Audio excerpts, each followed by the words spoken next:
Today we will be looking at the pathways to long-term memory and how our understanding of this process can help us to create the learning environment which increases our students' use of their semantic memory to improve learning. The brain's pathway to long-term memory is a similar process for everyone. We take in data, focus in on what catches our attention, work with the information in our short-term memory, and with rehearsal, the data is transferred to our long-term memory. We take in data through our five senses.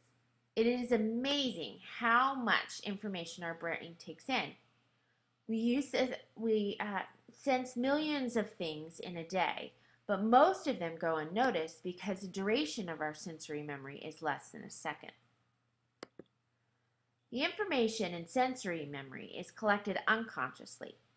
If we were to be aware of all the information our senses takes in, we would go insane by the overload.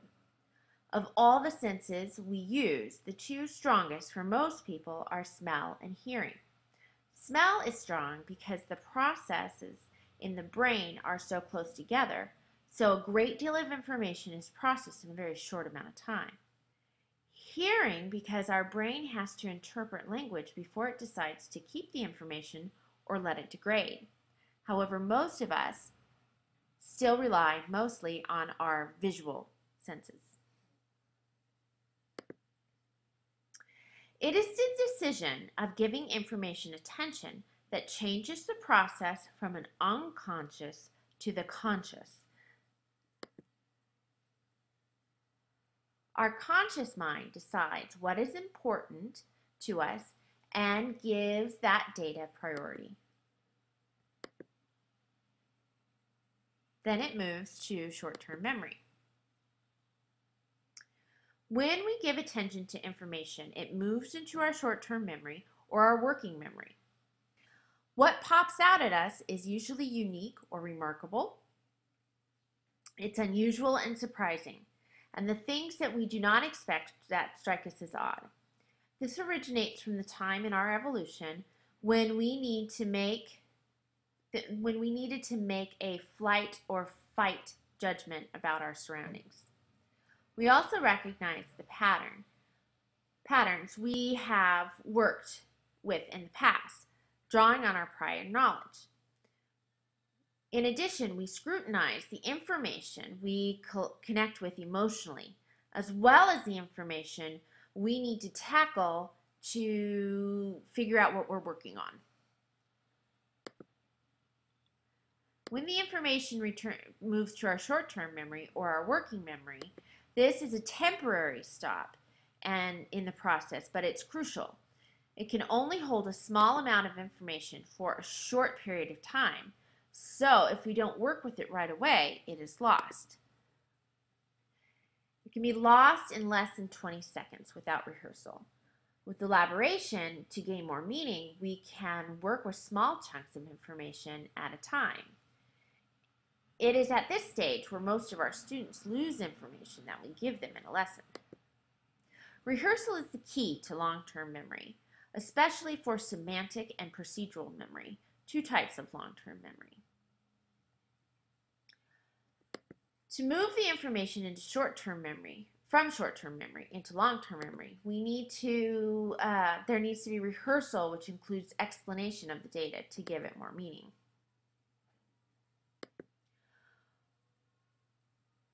The repeated use of information is the most common way to move information from short-term to long-term memory.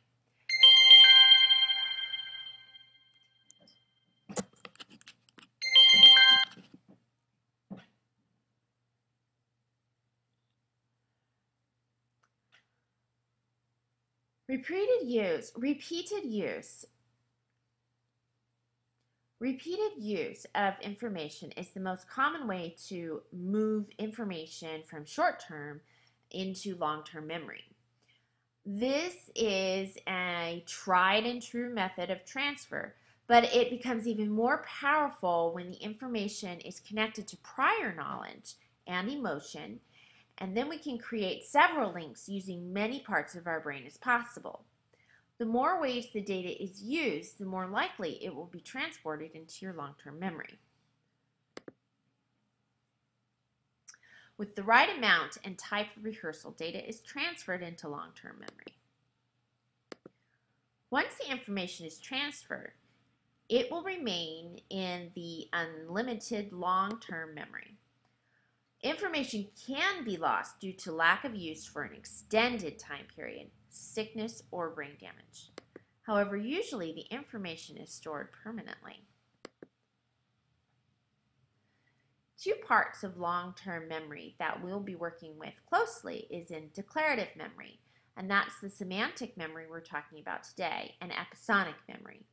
They work differently, but they complement each other. Information is filed away into long-term memory, so it is important that the information has context so it can be more easily retrieved later. When we link new information to old information, we create links and prompts which help our students and us recall data. It's like cross-referencing in a database. We're going to pause for a moment, and I'd like to have some volunteers go through and review the information so far in the pathway to long-term memory.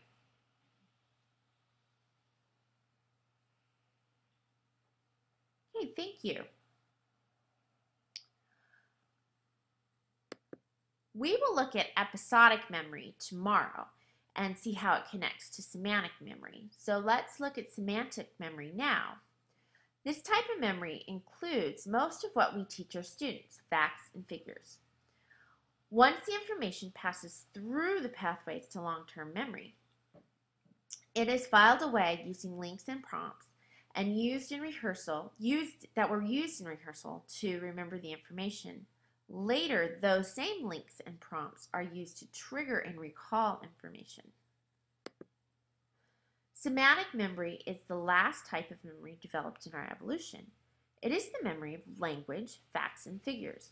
In addition, it is one that we seem to need the most today in our age of technology, but it is also the weakest of all our memory systems. We learn facts best in the morning and make associations between things best in the afternoon. Semantic memory can be overwhelmed easily, so it's important to use small chunks of information and connect them with prior knowledge and positive emotion. Classroom strategies include linking one piece of data with peg words such as one and bun. The Confederate cannon shot buns into Fort Sumter in 1861. The visual and the rhyme are prompts that link the information to be recalled later. We also need to teach our students how to read for comprehension by using reading strategies such as guided reading or road maps. The roadmap reading strategy is included in your handout, and it forces students to slow down and take in the material in small chunks that they work with before they move on to the next chunk. It is also important for students to talk and write about information, which goes along with rehearsal to move the information into long-term memory. Using small chunks is also important. 4 to 7 items, less for younger students, 3 to 5. Work with the data in different ways, as many ways as you can, and review newly processed material after 10 minutes, then again after 48 hours, and again after 7 days. This keeps the link active for recall. Use rhyming, mnemonics, and acoustics. As much as possible, the brain uses their novelty as a link. They are also fun, which is a positive emotion, which increases memory. To review, let's take a few minutes to discuss the presentation in small groups and think of ways how we can use the information we have received today in our classrooms.